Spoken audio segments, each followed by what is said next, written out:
ఆరాధన. ఈ టైటిల్ చాలా విలువైన టైటిల్. ఎందుకంటే ఏఎన్ఆర్ గారు ఒక ఆరాధన అనే సినిమా తీశారు, మరియు చిరంజీవి గారు ఒక ఆరాధన తీశారు.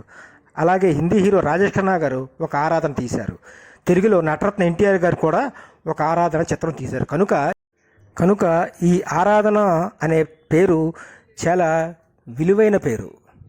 కాకపోతే ఈ ఆరాధన అనే టైటిల్తో వచ్చిన సినిమాలలో ఒక హిందీ రాజేష్ ఖన్నార్ గారి ఆరాధన పక్కన పెడితే మిగతా చిత్రాలన్నిటికల్లా నటరత్న ఎన్టీఆర్ గారి ఆరాధన చిత్రం మాత్రమే సూపర్ డూపర్ హిట్ అయ్యింది.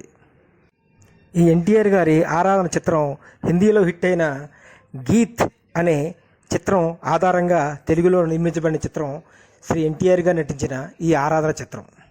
1976 సంవత్సరంలో వచ్చిన ఒక సూపర్ హిట్ చిత్రం ఈ ఆరాధన చిత్రం. ఈ సినిమాతో పాటు హీమ్యాన్ శ్రీ శోభన్ బాబు గారు హీరోగా నటించిన ప్రేమబంధం చిత్రం కూడా ఈ రోజున విడుదలైంది. కాకపోతే ఈ ప్రేమబంధం చిత్రం బిలో యావరేజ్ చిత్రంగా ఆడి ఎన్టీఆర్ గారి చిత్రం సూపర్ డూపర్ హిట్ అయ్యింది. అయితే ఆశ్చర్యం ఏమిటంటే ఈ చిత్రంలో ఎన్టీఆర్ గారికి పాడిన పాటలన్నీ తెలుగు రాని హిందీ గాయకుడైన మహమ్మద్ రఫీ గారే తెలుగులో ఎన్టీఆర్ గారికి పాటలు పాడడం విశేషం. 1976 సంవత్సరంలో శ్రీ నటరత్న ఎన్టీఆర్ గారి ఆరాధన మరియు మనుషులతో ఒకటే మరియు నేరం నాది కాదు ఆకలిది 3 చిత్రాలు కూడా విడుదలై 3 విజయవంతంగా ప్రదర్శించబడ్డాయి. ఈ ఎన్టీఆర్ గారి ఆరాధన చిత్రం 1976 సంవత్సరంలో మార్చి 13వ తేదీన 31 కేంద్రాలలో 38 థియేటర్లో విడుదలైంది. ఇక ఈ చిత్రంలో ఎన్టీఆర్ గారికి జోడీగా అప్పటి టాప్ హీరోయిన్ అయిన వాణిశ్రీ గారు నటించారు. మరియు ఈ చిత్రంలో విలన్గా శ్రీ కళా వాచస్పతి అయిన జగ్గయ్య గారు విలన్గా నటించడం విశేషం. ఈ ఎన్టీఆర్ గారి ఆరాధన చిత్ర విజయ విశేషాలకు వస్తే 20 కేంద్రాలలో ఇంచుమించు 50 రోజులు డైరెక్ట్గా ప్రదర్శించబడిన చిత్రం ఈ ఆరాధన చిత్రం.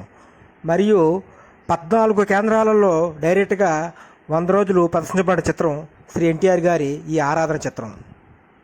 ఇంకా ఈ ఆరాధన చిత్రం గుంటూరు, విజయవాడ లాంటి కేంద్రాలలో డైరెక్ట్గా 125 రోజులు డైరెక్ట్గా 3 ఆటలతో ప్రదర్శించబడిన చిత్రం ఈ ఎన్టీఆర్ గారి ఆరాధన.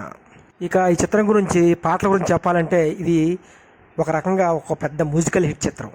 ఈ చిత్రంలో పాటల విషయానికి వస్తే నేడే తెలిసింది ఈనాడే తెలిసింది అనే పాట, మరియు నామది నిన్ను పిలిచింది గానం అనే పాట, మరియు నీకేలా ఇంత నిరాశ అనే పాటలు ఆ రోజుల్లో గోల్డెన్ హిట్ సాంగ్స్.